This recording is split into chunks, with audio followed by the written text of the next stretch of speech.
शिव संशय का श्मशान है, जहां सब संशय जल करके राख हो जाते हैं। विश्वास का कलीभूत। शिव मतलब भरोसा, विश्वास। शिव मतलब भोलापन। कपटी आदमी और कुछ भले बन जाए, भक्त नहीं बन सकता है कि? भक्त निष्कपट होता है। भोला, कहते हैं ना भोला बाबा, भोले बाबा, कपट नहीं। वो गुस्सा करते हैं तो गुस्सा करते प्रसन्न होते हैं तो प्रसन्न होते, नाटक नहीं।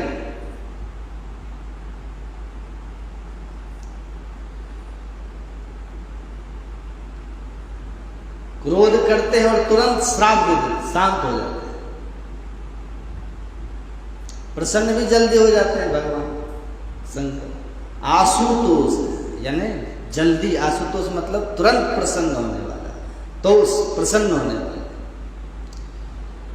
इसलिए जिनको बड़ी जल्दी होती है वो प्रायः राक्षसों को बहुत जल्दी होती है, इसलिए वो शंकर जी को ही तपस्या करके प्रसन्न करते हैं और उनसे वरदान प्राप्त कर लेते हैं। निष्कपट, अपन बिल्कुल निर्मल चरित्र है भगवान शंकर का। भरोसा, भोलापन और शिव जी बड़े भोले। संत सरल चित जगत हित। संत सरल चित होता है, जो सीधा वही साधु है। सरल स्वभाव नमन कुटिलाई, जठा लाभ संतोष सदाई।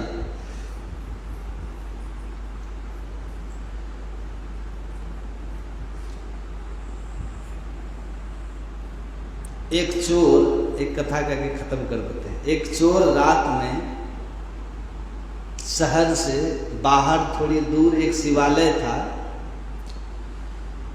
चोरी करने निकला था। वो कथा ध्यान से सुनो कि शहर से कुछ मिला नहीं चोरी में, तो बाहर नगर के बाहर निकला तो शिवालय देखा चोर है, तो शिव जी के मंदिर में वो घुस गया। चोर है, उसको तो चोरी करनी थी, वो तो पाप पुण्य कुछ जानता नहीं है, चोर। तो भोले बाबा के मंदिर में गया चोरी करने। भोले बाबा के मंदिर में क्या मिलेगा? जो भस्म रमाते हैं, सर्प के आभूषण पहनते हैं, उनके मंदिर में क्या मिलेगा? तो और कुछ तो देखा नहीं। तो ऊपर जो जलधारी थी अभिषेक के लिए, तांबे की थी, तो सोचा चलो इसको ले जाता हूं, बेच दूंगा, कुछ तो मिलेगा। लेकिन उसका आज हाथ वहां तक पहुंचा नहीं। जलधारी ऊपर लटक रही थी, वहां टेबल वेबल कुछ था नहीं, तो चोर स्वयं शिवलिंग पर चढ़ गए, पांव रखा शिव जी के शिवलिंग पर चढ़ा, और अचानक से शंकर जी प्रसन्न हो गए। घंटे बजने लगे, ओम नमः शिवाय का जाप होने लगा, उच्चारण होने लगा, घंटियां बजने, दिव्य तेज। शिव जी प्रसन्न हो गए, प्रकट हो गए। उस चोर से बोले मांग मांग, क्या मांगता है? वो चोर को घबराया, उसने सोचा भी नहीं था कि देव प्रत्यक्ष होते हैं। भोलेनाथ, चोर ने तो सोचा था कि खल्लास, अब त्रिशूल उठाएंगे, और इन्होंने अपने बेटे को नहीं बख्शा था तो हमको छोड़ेगा? मैं तो चोर, मुझे क्या छोड़ेंगे? अभी त्रिशूल से मेरा सिर काट देंगे। लेकिन शंकर जी ने कहा कि वत्स, मैं तुझ पर प्रसन्न हूं, मांग, क्या दूं? चोर ने सोचा वाकई भोले, लोग इनको भोलानाथ कहते, सच में भोले। लेकिन इस भोलेपन पर चोर बारी गया। बोले भोले बाबा क्षमा करना, एक बात पूछूं? मैं तो चोरी करने आया था, मैं कोई आराधना कोई भक्ति करने नहीं आया हूं मंदिर में, आपकी पूजा के लिए नहीं आया। और आप मुझ पर इतने क्यों प्रसन्न हो गए?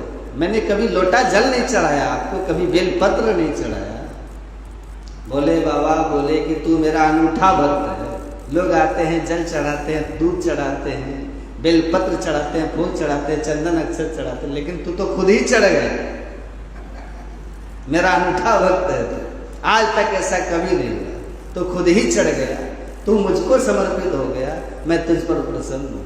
मांग क्या मांगता? और इस सरलता पर, इस अनुराग पर, इस कृपा पर चोर बारी गया, आंख से आंसू बहने निकले। बोले अब आप देना ही चाहते हो तो मुझे वैराग्य दे दो, मैं कोई पाप नहीं करूंगा। आप देना चाहते हो तो मुझे अपनी भक्ति का दान कर दो भोलेनाथ। और वहां जो भस्म थी वो अपने शरीर पर रमा करके वो चोर साधु बन गए। कपटी के सामने कोई कपट कर सकता है, लेकिन भोले आदमी, सीधे आदमी के सामने कोई कपट करेगा भी, ज्यादा देर तक नहीं कर पाए। उसकी अंतरात्मा है, उसको कोसेगी कि ऐसे भोले और सीधे आदमी को परेशान कर रहा है, छल रहा है। कैसे छूटेगा इस पाप से? सोचेगा, सोचेगा। भोला,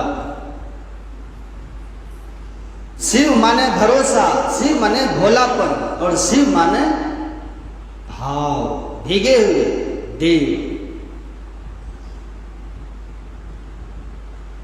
भक्ति से, भाव से भीगे हुए देव। तो तीन चीजें जिसमें है वही भक्त होता है, जिसमें भगवान के प्रति दृढ़ विश्वास हो, भरोसा हो, जिसमें भोलापन हो, और जिसमें भाव हो, बड़ा भावुक हो, वही भक्त कहलाता है। शिव चरित्र से यही सीखें और अपने जीवन में ये तीनों बातें लाएं तो हम भी सुखी।